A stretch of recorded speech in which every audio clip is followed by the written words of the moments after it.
grateful for all of you guys that are here because you're here because you want to grow your freelancing and your agency. You want to make more money, and Fiverr is a great place. Fiverr is a great partner. We've used Fiverr for a long time. For you to be able to grow, you've got to be able to build relationships, even though it is online, and you want to learn from people who have done this before. So you're in for a treat because you have someone like Gavin who started just a few years ago and has gone from nothing to over $1 million a year. And that's not a lottery kind of thing. That is something that is possible for you if you follow the same steps. Just like if you're a cook and you have the recipe and you have the ingredients, you will be able to produce that particular meal. We're gonna teach you this framework in just a minute on how to make more money online, which is why you're here. And just build these connections, because the best way you're gonna learn is not just from some of the things we're gonna share today, but when you are around other people that are very successful, you will start to think their way. You will start to build relationships. You'll start to infuse into your brain. So go ahead and connect with Gavin here. Let us know, are you on LinkedIn? Tell us, yes or no. If you're not on LinkedIn, you got to be on LinkedIn.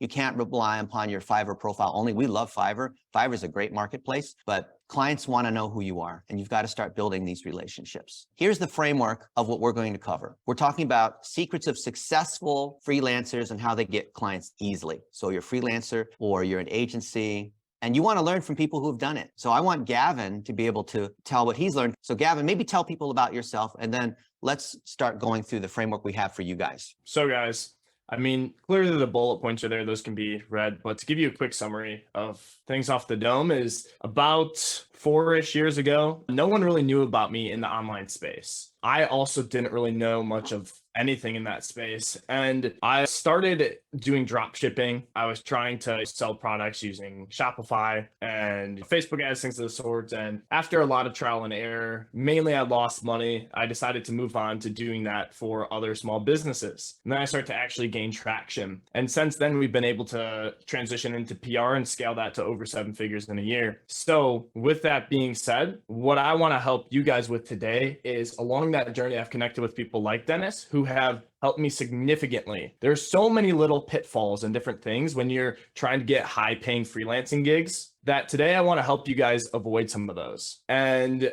Dennis is an amazing person for that as well. So that's a little bit about me, and I'm happy to provide more context and a little insight as we go into everything as well. Step one, you have to choose a micro niche.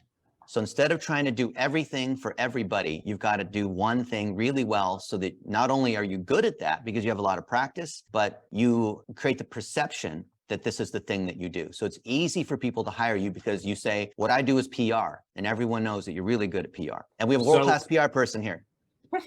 The name of my firm is The Empathy Firm. And the reason why it was named that is because as I got into digital marketing in general, PR, it's all very similar. I realized that so many people were forgetting there's another person on the other side of the screen. And I feel like a lot of times when it comes to freelancing, that same thing is forgotten by freelancers. Think about how many options there are on Fiverr if I'm looking for or Dennis is looking for somebody to hire. And the funny thing is, there's all these different options, but most of them are very general. There's not a lot that are tailored towards PR specifically. For example, when it comes to data scraping, that's something that I've hired someone from Fiverr before. I work with them consistently on for getting media contacts and podcast host contacts. And there's not a whole lot of them that scrape specifically for podcasts. So when you niche down like that, and even if you can vertically niche, because that's for PR firms. There's other ways to do this too if you're doing something just for real estate agents or just for lawyers. But it's pretty interesting. That will significantly set you apart from your competition just by speaking in your written words to a more narrow audience. Guys, it may sound that like you're narrowing yourself, like you're going to get less business by saying going from data scraping to data scraping for podcasts. But the riches are in the niches, and anyone I can like the 7-figure agencies, I met hundreds of them yesterday. All of them, they focus in one area. So look at this, data scraping podcasts. I did a search here on Fiverr. There's 43 of them. And what do you think happens when an agency or a business wants data scraping, particularly for podcasts? They're going to hire you one time on that gig, you know, $10, $100, and then they're going to continue to hire you. So the way you make more money on Fiverr or any system is that you take such good care of that client, they'll continue to hire you. Like Gavin, when you hire people on Fiverr, how often do you hire them for a second or a third time? What is the balance there? So most of the times it's very rare that I'm looking for somebody who we're just going to hire one time. Because if you think about it, that's not a good business model if I'm doing all this work for a client just for something done once. So we're typically looking for people that we can work with multiple times a month. We've hired hundreds of people. I want to say 400 people we've hired on Fiverr. The thing I can tell you from the buyer standpoint, you guys are sellers and you have gigs. I want you to understand from the buyer standpoint, the number one pain I hear and frustration is there's so many people that offer these different services. And then I hire this one guy for a website, this one guy for Canva, this one guy for some video editing. So us as business owners, we want to hire one person and then continue to use that person over and over again. Let's say this guy is doing this one thing. He's a level 2 seller. He's got 21 5-star reviews. Agencies have repeatable processes. If I hire this guy one time just to test whether he's good or not, I'm going to hire him over and over again, like another 10 times every month. All he has to do. But now if you look at his profile, he's kind of hurt himself because now he's saying, I'll develop an auto blog WordPress thing on any niche. You got to show one, like news, sports, health, like these are all completely different. And then the other thing too, is that look at the other pieces of his profile. It's all this robotic kind of stuff where there's some screenshots, and I understand like he's trying to show like this is what he's doing, but what would be a more powerful way? Let's just say he said, I do auto blog WordPress sites for dentists or something. Okay. Let's just say he chose that niche, like we say in step 1, but then Gavin, what does he have to do to make this a more powerful profile? If he's choosing this for dentists, a few different things. One of them, clearly all the wording in that should be towards dentists. If you look at any niche, there's certain terms where when you say something, someone inside that niche who lives that niche day in and day out knows that you also know that space well, right? So like if you're in PR and you're talking about like a media kit or a press kit, most people don't know what that is, but that's a very niche specific term. If I were scraping, I might say something like, we'll help you get the media contacts so you can fill out your clients' press kits with new features once you do outreach to them, right? Like that's very niche specific talk. And on top of that too, it would be really beneficial to show examples and have case studies throughout that of that specific niche. And even a 1-minute video of who you are, what your experience has been. This makes a big difference, especially if you guys don't have a lot of reviews and you're trying to build those up. You have to really be more specific. You have to show the case studies that you've done before off the platform. And if you can make that video, that's going to help build a lot of trust. I've hired a bunch of people on Fiverr and on other platforms because they have a video, right? And it's not just for video editors, for anything, like for writing articles. I'll look at their profile and I'll see it. And they'll say like, hi, I'm Gwen Moore, and I've been doing this for 5 years. And let me tell you a little bit more about what I'm doing on Fiverr. So in this gig, I have a $10 option, I have a $100 option, and I have a $500 option. Let me tell you a little bit about kind of what the differences are so you can choose between them. If you're doing this, you want to do this, but if you really want to do this, then I recommend that. And even though that technically can be in the words there, because you can upload a little document, and plus you can choose like a good, better, best thing, because Fiverr lets you set that up. Even though technically that's already there, when you show your face and you're saying, hey, I'm Gavin Lira and I do PR for personal injury attorneys, and you can see all the stuff right here, but I just wanted to say hi. And so you can see like, this is what I do. And let me tell you about our process. So before you hire me for the gig, I want you to message me so we can communicate. And I want to make sure I understand what you're trying to do. I want to make sure I have all the right details so that I can deliver upon your expectations. Once we do that, then it'll take a week for me to give you that first draft. And then it's going to look something like this. I'm going to give it to you in this kind of format. And then you'll have an opportunity for 2 revisions against that. And I typically turn revisions around in 2 days. Sometimes it's 3 if it's like on a weekend, but I'm usually very good about responding. I know like freelancers often don't, they're flaky or they live on the other side of the planet, but I can tell you I'm really good about responding. And that's why I have so many 5-star reviews. Anyway, I'm Gavin Lira here. Check out the other gigs that I have here, and I'm looking forward to working with you here on Fiverr. Now, what would you think of that, Gavin, if you saw that video and you had all these other people that did whatever it was, but then you saw me make that video? I would think even if Dennis only had like 2 reviews or whatever, as long as those reviews were good, if somebody had like 25 or 50 and I look at everything, I'm like, dang, now I'm actually considering working with Dennis. When if I were just looking at the reviews and there's no video, I would have likely have gone with the person with the more reviews if it was the same service. So do you think it's more important, not to say that you don't want to be competent, but do you think it's more important to get better at your craft, like being better at video editing or better at scraping, or better at presenting what you do? The funny thing is, of course, it depends on your skill level and where people are at. But I will say, I think most most people make the mistake of thinking they need to get better at what they do when they really need to get better at communicating and presenting, like you're referencing. And a lot of times, guys, that's what's going to kill you, is the inability to communicate effectively. Because if you can communicate effectively through your profile, then you have a really good chance at being able to level up your skills over time as you do more and more of these jobs as well, especially if you take care of your first few clients. All of us as sellers, in order to get more buyers to agree to click the button to pay money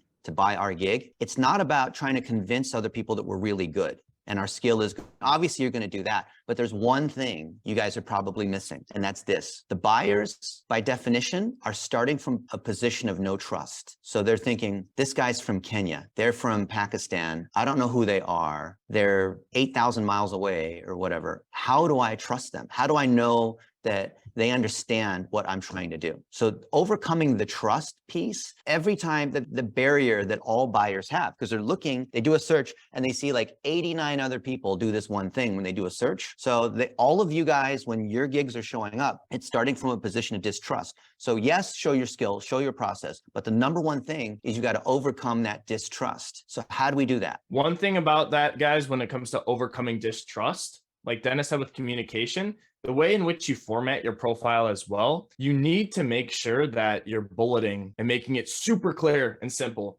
You don't want huge blocks. One of the best ways to do this, guys, too, is look at some of the top performing freelancers on Fiverr. But make sure that you don't make this mistake. Look at their profiles, look at how they're set up. A lot of times they will have a video. A lot of times they will very clearly explain what to do in order to start a project, to contact them before starting, all these different things. But one thing not to get messed up is some of these people have thousands of reviews. They might have been really early on Fiverr, so they were able to go really general with their offering. Now that there's way more freelancers, you need to communicate this again, just to reiterate, for a niche specific, because they might have already claimed a lot of the real estate just for the general, kind of terms and things. And the way that you can stick out and be different at this point is by actually doing less, by being more narrow. So I would say, though, what Dennis is saying, you really want to make sure you format your profile in a way that is super simple. And if somebody ever hits you up with a question that's already on your profile, don't tell them to go look at your profile, because a lot of times what's happening is people are hitting up multiple people for the job and trying to figure out who's going to be able to best help them. If you do that, what's going to happen is, I've had that happen to me so many times, and I'm like, okay, I already kind of don't want to work with this person because they're making me do more work. And technically, should I have looked at it? Yes. But when you're super busy as a buyer, you're going and you're trying to take the path of least resistance and look for people who are really helpful and willing to go that extra mile and copy and paste their own profile to give me the answer, instead of telling me to go click 3 more times to look at it. It's little things like that. You wouldn't believe it. It's like these client kinds of EQ skills. Here's someone that I've hired many times. His name is Nikita, and he does YouTube audits. So he doesn't edit YouTube channels. He doesn't edit the video. He literally just does an audit, and he has a process that he does over and over again. His communication is so good, I feel like I'm cheating when I'm able to use him. And it has nothing to do with his reviews. It's about the quality of that communication, because he niched all the way down. So let's go back and look at this in a little bit more detail. When you are broader, like video editing, article writing, scraping, data entry, Canva, I'll do Canva for like whatever it is, I'll remove the logo, that's worth $5. But if you say, I'll do it for personal injury attorneys, you can charge $100 for that. What do you do? What do you want to be known for? Whether you've sold it or not. Someone said community management, UI design, but I want you to say for what category? I'm telling you, this one thing, even if there's like no difference between someone who's a mortgage broker versus a chiropractor versus like fixing brakes on Toyota Camrys, even if like what you're doing is exactly the same thing from like a graphics design standpoint, merely specifying that difference. There we go, voiceover for gaming, see? Voiceover for higher ed, Russian translator for websites, but go more specific. Russian translation for what kind of websites? Someone here said music for film. Here's the main point. Don't make the classic mistake of thinking, well, if I say I do everything for everyone, I'm going to get more business, right, Gavin? Yeah, that's a common pitfall, guys. The way to think about it too, because it actually took me a really long time to realize the significance of this. So here's the thing. You might get hit up sometimes more, even if you go more general in specific points, but that doesn't mean that you're going to make more money. And that's the difference. And because you can market to more people if you're doing your own outreach outside of Fiverr or whatever it is, but that means now you have to learn all these different niches. You need to learn the different things. It's so much easier to get really good in one area. And when you can become an expert in that area, you can charge for your expertise and make more money per project for the same amount of time that you're working too. And this is not just for Fiverr. Whether you're on Fiverr or whether you have clients direct or whatever, this niching principle is absolutely true. And one thing too, I see visual storytelling for everyone who has something to say. That's still super broad. Again, appreciate the effort, but I would try to niche that down even more. Visual storytelling for personal injury attorneys, for real estate agents who help people buy and sell homes, whatever it is, right? Look, Margaret just said website content for nonprofits. So that's good. That's providing a particular service to a particular industry, but there's a third piece that's missing, and that's what the impact is. What happens with the website content? We get more donations, we get more traffic, we grow our email list, we get more advocacy, we have better SEO. Here's a fun exercise. It's called the XYZ model, and it goes like this. I help X achieve Y via Z. So I help personal injury attorney get more truck cases through our 6-phase social amplification engine. Look, say hi, Daryl. Hi, everybody. This is the hammer. Daryl. Oh, shoot. This is Gavin. Yeah. This guy is the hammer, and he's done $2 billion in recoveries with his team. You've got to be able to niche down and see, we're hanging out at his house. This is like one of his houses. But I want you guys to start thinking about X, Y, and Z. Who do you help? What's the result that you achieve? In other words, why would they pay money for this? And how do you do it? So if what you've done is you just do graphics design and you never really thought about what's that worth to the client, I want you to take a step further and think, okay, so you're making a better logo. You have a better website, you're doing creative writing. Usman says, helped health and fitness brand increase conversions by 6% during Q4. I like that. Now, when you can show that client that you drive a business result, like you could be good at Photoshop, you could be good at Canva, you could be good at WordPress, like whatever tool I know Fiverr organizes by like these different categories, good at writing, good at voiceover. You could be super good at the thing that you do, but here's the thing that me as a buyer, I'm looking at, I want to know, yeah, you're good at that thing, but can you drive that business result? I know, okay, you make a better design, but certainly if you follow up with that client, you ask them, hey, you like the design? I mean, they say, yeah, it was really good. And it's also helped my conversion rates increase. I'm a painting company, right? And you made a new website for me. Well, I'm getting 5 new painting customers every month because of what I'm doing. So think about what the business result is. It's kind of hard because you're probably thinking like, I'm just doing like one job at a time, a bunch of these like little jobs on Fiverr. Start thinking about where am I adding value? And I could probably charge a lot more for that. So business customers care about that. So I'd love for you guys to put your X, Y, and Z. I help X achieve Y via Z. This is especially true for agencies because agencies, when you have a team, you can organize together to deliver that result, which is usually more clients and more revenue, and they'll pay you a lot more. And guys, if you don't know what your niche should be, or you haven't figured that out yet, I want you to think of 2 different things while you're typing these in. One, what do you have a competitive advantage in? Meaning, is there a niche that you just know really well for whatever reason? Maybe you've worked in it for years already, or you've had a lot of clients in this niche already, or whatever it is. Maybe you personally had a job in this niche. And then the second part, who makes the most money out of the different people that I serve in their businesses on average? And the reason for that is because if you help somebody, let's say, get 1% better in their business, let's say they're making $100,000, you help them get $1,000 more. But if you help them get 1% better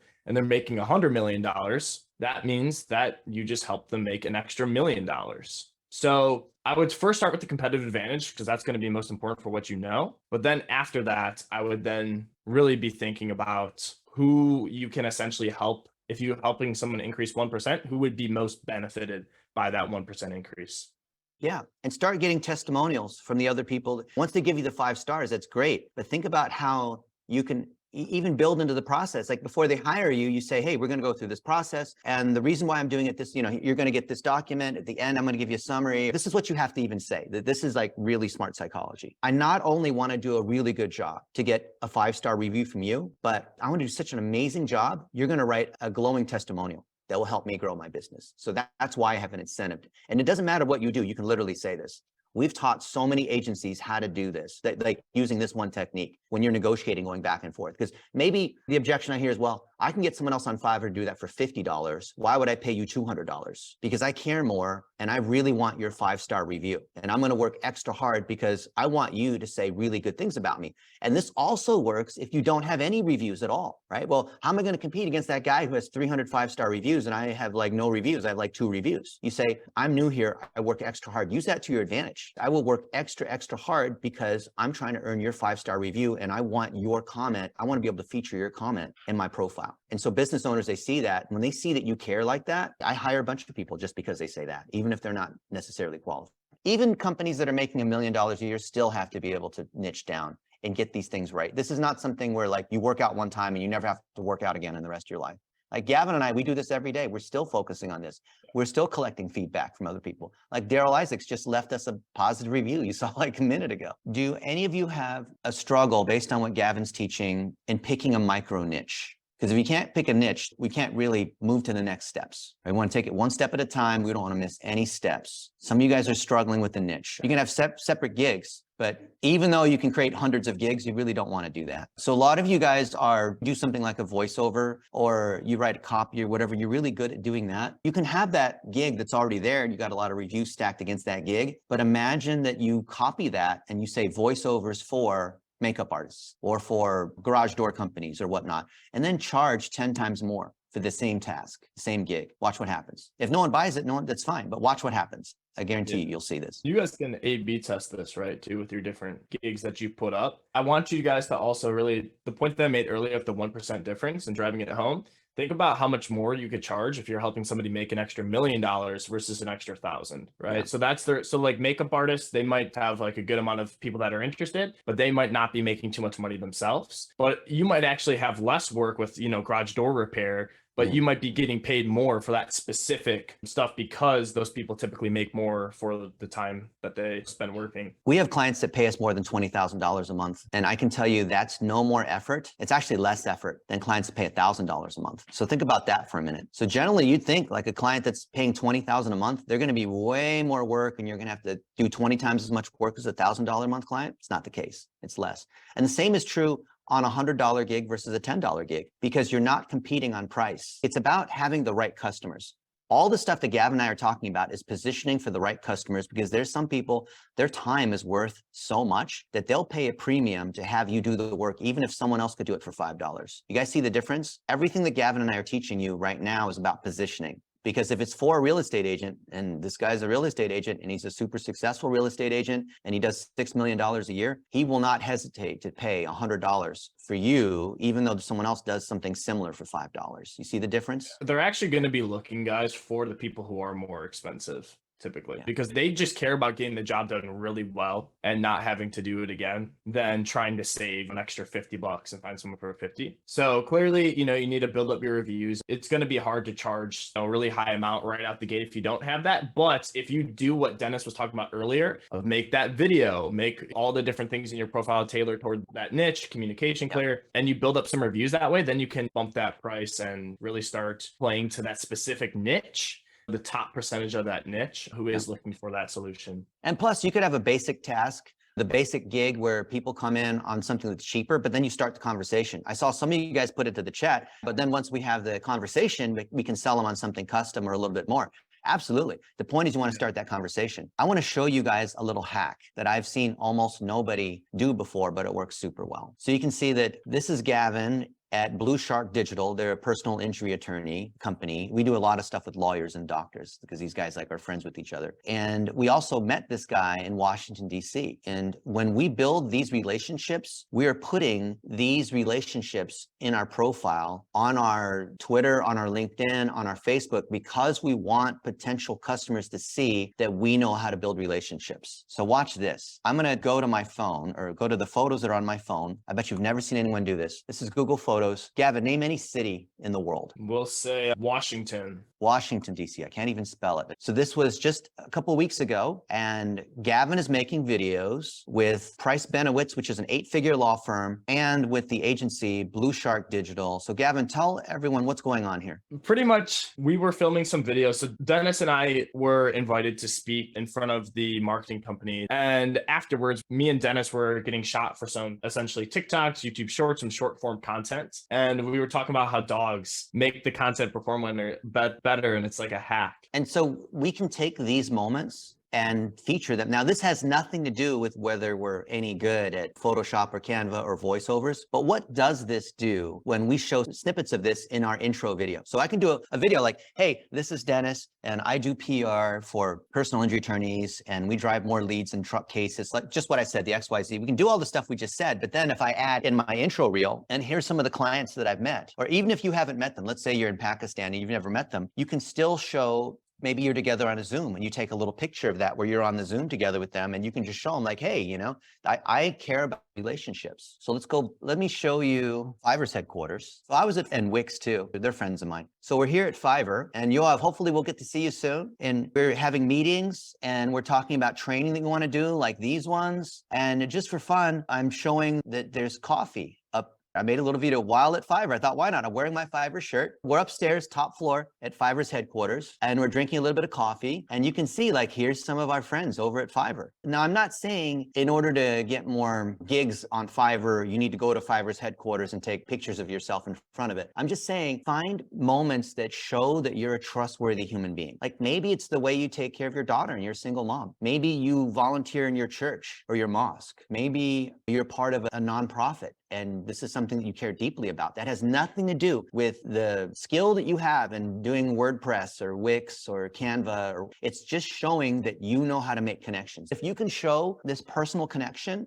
and show how you care, that will be night and day the difference in the income that you can make. If you take a step back and you ask yourself the question, how do I get people to trust me more? And you ask yourself, well, what do I do when I'm looking for something? If I have a broken leg, do I want to go to the doctor that does everything, or the doctor that specializes in broken legs if I had a choice, right? Like, and then what if this doctor that has specializes in broken legs, what if there's two of them? One of them has worked with 50 people before that I can see, and the other one has worked with 2. And then maybe the one that's worked with 2 is really good at communicating, though the one that's worked with 50, I hit them up and they just say, like, check the website for the information. It's already on there. How can you build trust and help people feel like you can solve their problem? If you can even show some of those things that make you more of a human, like that video, and even in that 1-minute video, that could be a good time to pop up 1 or 2 or 3 of these photos, right? I love Fiverr, but to tell you a little bit about me personally too, I also volunteer at Blank. I care a lot about Blank, and I'm excited to work with you and form a long-term relationship, because the more partners that I have and have for the long term, the better it's going to be for, you know, these other hobbies I have too, and for my family. So it's not about you. People always care about what's in it for them, but when they see that you're a human, they're like, oh, that's pretty cool. And they relate to you differently. So we talked about how you want to have a robust profile that has one main thing that you do. You can have multiple gigs if you want, but you want to have one main one. You're humanizing by having videos and showing a bit about who you are as a person, even though technically it's on Fiverr and like they're trying to hire you to do this one thing, but people do business with people. That's what I think. I think people forget about that on the internet. For example, last week, Gavin and I, we were in Louisville, Kentucky. What's going on here, Gavin? So that was essentially, you guys just met Daryl. We were visiting Daryl and his team in person to essentially give them training and start the discussions for how we're going to be implementing certain parts of our project with him. There's a picture that we took in his courtroom where his different attorneys will practice trials and things of the sort like that, and they'll film some ads and stuff in there too. And we're wearing a shirt. In fact, I have one here. It's called the Hammer. Look at this. And this is how he's building his brand. This has nothing to do with car accidents or whatever. He makes a lot of money when people get in a car accident, a truck accident. But think about when you show yourself smiling, like literally, I see a bunch of you guys in your profile. Well, first off, you don't even show your face, which is a mistake. You're not trying to be a model. You're not a fashion model. I don't even have any hair. And you can see me here. But when you show yourself and you smile like Gavin smiles, that makes a world of difference. When you can just post pictures of you, it could be your family, and you're smiling with other people, what kind of difference does that make, Gavin, when you can show a picture of yourself smiling, or a video where you're smiling and you're describing your services? Would you guys rather work with somebody who makes you feel good and get the same result, or someone who is just like, I guess it was okay, makes you get the same result? If you had the choice, you want feel good. And even if you don't think your smile's good or whatever, if you're smiling, especially if you're showing teeth, even if like essentially the bigger your smile can be, I think you guys are going to judge yourself a lot and be like, oh, well, maybe my teeth aren't the best, or maybe my smile isn't the best, or whatever. You can put it out there. You're just putting out good vibes. And when I'm looking through everyone else, it just is, it's those little things that subconsciously communicate and make the digital experience a lot more human. Seriously, in this training, if all you did was enhance your profile by having a picture of you smiling, I bet you that would make a difference. So in this picture here with Daryl, me, and Gavin, who do you think has the best smile? Who's got the biggest smile?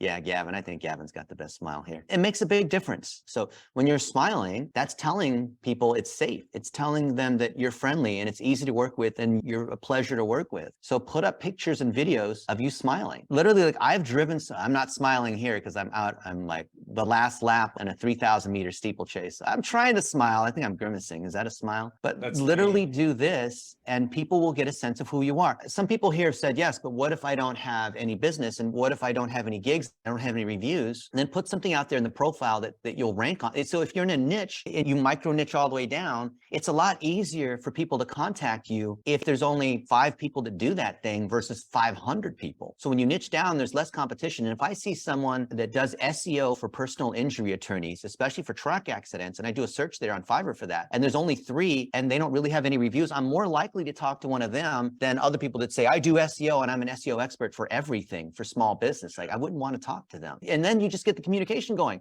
So if you get the communication going, then you can start to show that you know what you're doing, you're reliable, that you have good grammar, that you're personable, and then you can negotiate a gig that's way more than whatever your $10, $50, whatever price is. I think guys want to think, how can I make this easiest for the people I'm working with, right? So even before they get started, you can even whatever question they're answering, you can say, hey, but also let me know how it'd be easiest to work with you. Typically, how we work together is after someone agrees, tell them what happens next. After somebody agrees, they go to this page where we're only going to ask for these questions. I'm going to need this, and then we do the rest. And just from that certainty, if I feel like, oh, wow, this person's not going to this is all they need. They're not going to tell me they need this and then come back 2 days later and say, I forgot to ask you for this. Because I don't want to be in Fiverr replying every single day, right? And a lot of people don't. We want to work with people who we trust and like, and then have them do their thing and check when it's supposed to be done and have it there. And so if you can make them feel more certain about that and tell them what happens after they get ready, that's going to make them more likely to work with you because they already are aware of what's going to happen afterwards. Think about any big decision that you're making. Let's say you're wanting to build a house. If you're wanting to build a house and you're talking to these different companies that could help you build a house or whatever it is, you're going to want to know, okay, if I were to pay you the money, what's the plan here?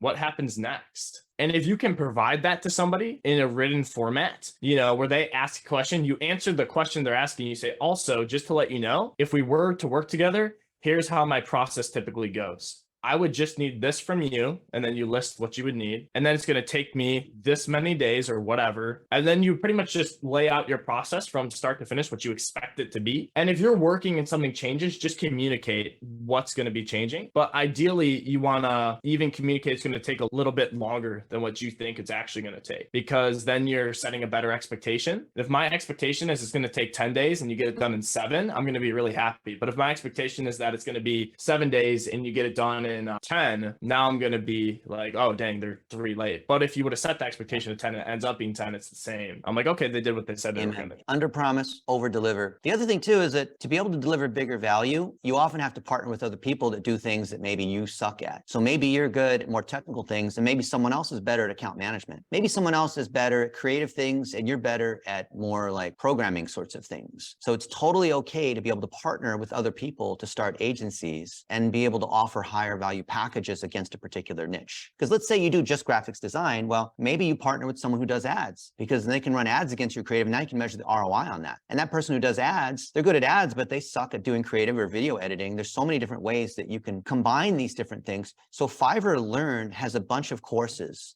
on how to do that. And in fact, we even have Fiverr, a personal branding course that shows you how you can do this. It shows you how to generate leads. It shows you how to partner with other people, shows you how to communicate, shows you how to do a lot of the things that Gavin and I are showing you. Gavin and I are living, breathing examples of doing this. So we hope you learn from other people that are like Gavin and I, we literally are partnering together on a bunch of these clients, working closely together so that the client sees one team. The client doesn't have to work with different vendors that have different processes. It's a headache on the client to try to figure out what's going on. When you reduce friction for the client, when you make it easy for the client, and you have one process saying, this is what we do, 1, 2, 3, 4, 5, 6. This is the same 6-phase process we use every single time. That creates comfort. That makes it easier to close the deal. And clients will pay more for that to not have to deal with all these other things. When you do that, now you've got a cycle that builds up these incredible reviews. If you don't have a bunch of reviews, then even more important for you to put in place the process that we just talked about. I like to have, when you say like, here's what's going to happen when you buy my gig, 1, 2, 3, 4, 5, have anywhere between 3 and 6 steps.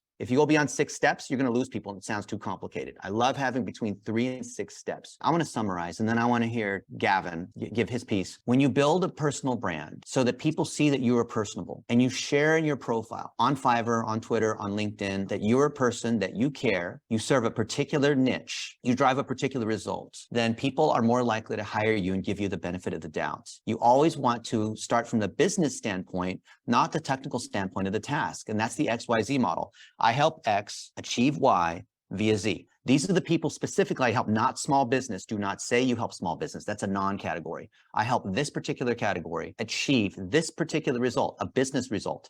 Not like better graphics, but more sales, more leads, better conversion, some business result via, editing blog posts or doing whatever the thing that you do. So you probably already have this thing that you do, but you haven't been clear on the niche and you haven't really thought about measuring the results. It's like, well, I get these great reviews and I just submit my thing that I give to them, because Fiverr is more like, I submit my creative or submit my document or submit the thing that I do, and that's it. But care a little bit more about, find out what happens when the clients use the creative that you give them, the graphic or whatever that you give them. Find out not just what they think or if they think it looks nice, find out if it drove them a business result. And then if you can show that and put that into your profile and into the different gigs, you win. What Dennis said earlier about partnering too, same thing with what he's saying about communicating. Make sure you're partnering to help drive a business result. So, don't just partner with someone because you think it sounds good or here's 2 services in one. Think about, what does my niche want? For example, if for me in PR, I'm helping, let's say, lawyers get on podcasts, what they also want is they want that to be shared on social media, right? So like Dennis, for example, is helping chop that up and then distribute it with paid ads on social media.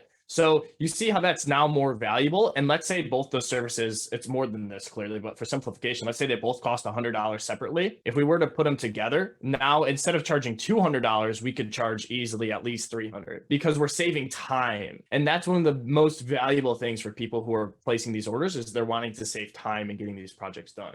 So just know that they will pay extra, pay a premium for that if you can help them more, but you want to make sure you partner with other people who are reputable. And I know somebody asked earlier where to find those people. I would say, social media is great on Fiverr.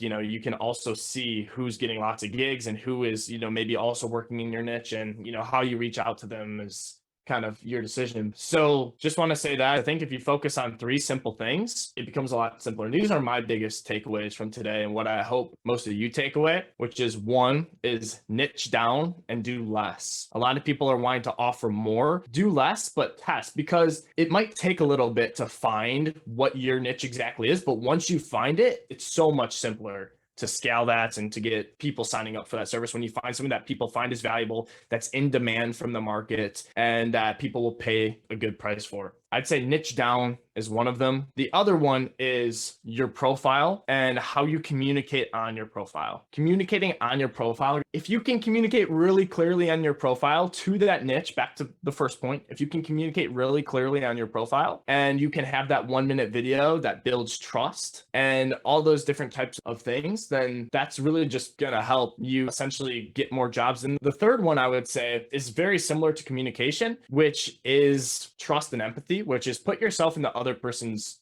viewpoint. So from what Dennis and I were saying, there's a ton of little details, but if you reverse engineer the process and you say, okay, what if I am going to hire someone on Fiverr? What am I looking for? And even maybe you create a buyer account just to figure out what that process is like, right? And maybe to find, you test somebody out to see if they're a good partner or whatever it is. If you can put yourself in their own viewpoint, you'll start to see what essentially Dennis and I are saying. This is only derived from hiring tons of freelancers, because Dennis has hired more than hundreds of people on Fiverr, but he's hired thousands of freelancers over time. Does body language matters in building connections? Of course it matters. Now, clearly, what's body language on a Fiverr profile? It's in the video and in the photo that you take. So again, body language is what we're talking about with the smile, right? So definitely matters, because to make things simple, our brains, we're already making judgments in the first second of meeting somebody. Now, people say, oh, I don't judge. We all judge. We're designed to judge, even if we don't try.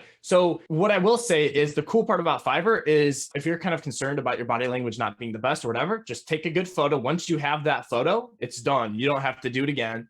And then make that video. Once you have the video, you're smiling, talking in your video. it's done. You don't have to do it again. What are your thoughts on selling a service for $5 to 1,000 people or selling a service for $5,000 to one person? Is Fiverr the platform for both? Yes, there's Fiverr Pro and there's Fiverr for Business, and Fiverr allows for teams. The beauty of Fiverr started with people selling things for $5. In the first week, I probably bought 100 different gigs for $5 just because why not? People doing voiceovers and cartoons and animations and logos. But the beauty is that wherever you are in your career, you can always start on Fiverr by selling something, even if you have no experience. But there are people that are selling things for $5,000 on Fiverr.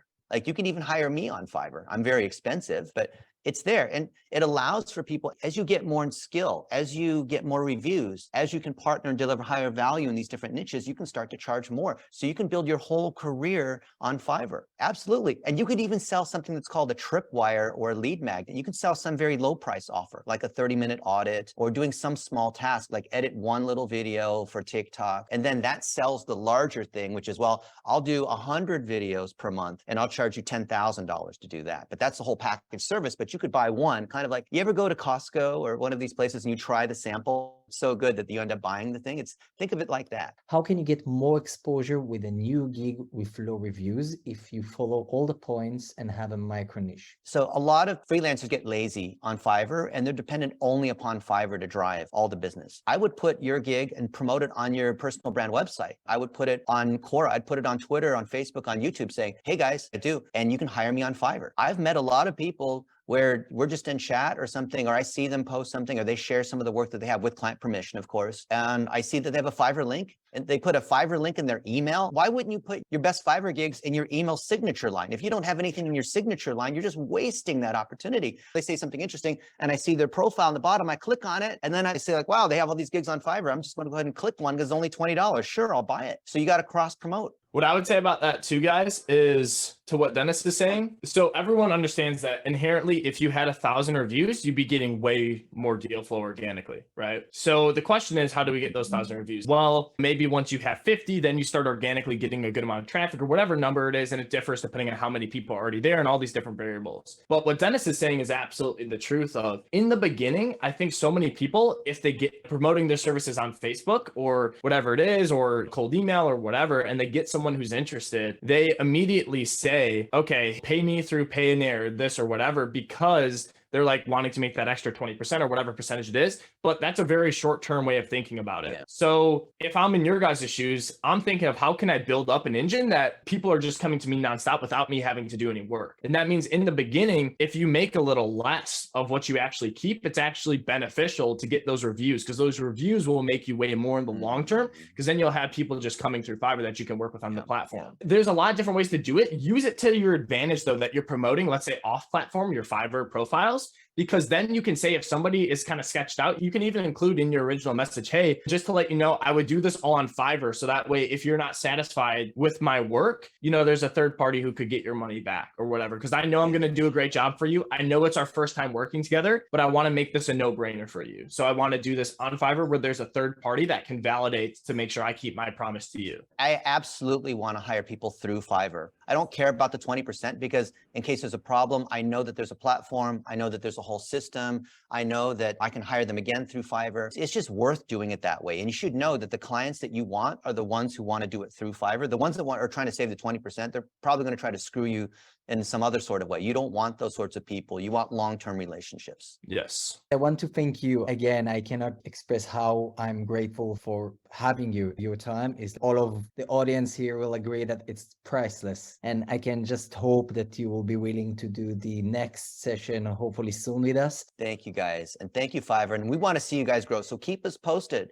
Like, share your Fiverr profile, tag Gavin or me on Twitter, and we'll give you some help along the way. We want to see you win. We're not being paid by Fiverr to do this. We're doing this because we believe in abundance and we believe all of us can win. We see all our friends win. And if you're a successful freelancer, we see some folks that are making 20 grand, 100 grand. I'd encourage you to help other people be able to level up. You know, think about where you were a year or two ago. Think about the kinds of help that you would have wanted, the things that you would have wanted to know. And so when you help other people, that's just a good thing. Like whether you believe in karma or whatever you believe in, that's just like a good thing for the world, and it helps you level up too. Thank you guys very much. The main thing here that what I'll wrap up in saying is we talked about a lot of different things. Think about where you were at the beginning. Think about where you want to go. You don't have to implement everything by tomorrow. It's really easy to feel overwhelmed or whatever. Pick one thing to start with. Write down whatever it is, but think what is going to be the most important for me to do. And how can I do that today? Because I promise you guys, the biggest thing that killed me and my growth in the beginning of my journey was not taking enough action. I used to think I'm like, well, it's okay if I get this done, but like by the end of the week and this and this.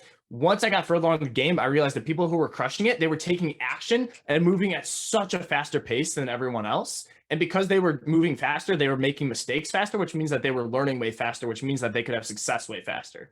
So take one thing, implement it today, and then just keep looking to implement one thing every single day that we brought from this. And maybe, you take away 4 things over these next 4 days. Make sure you implement all 4 of them.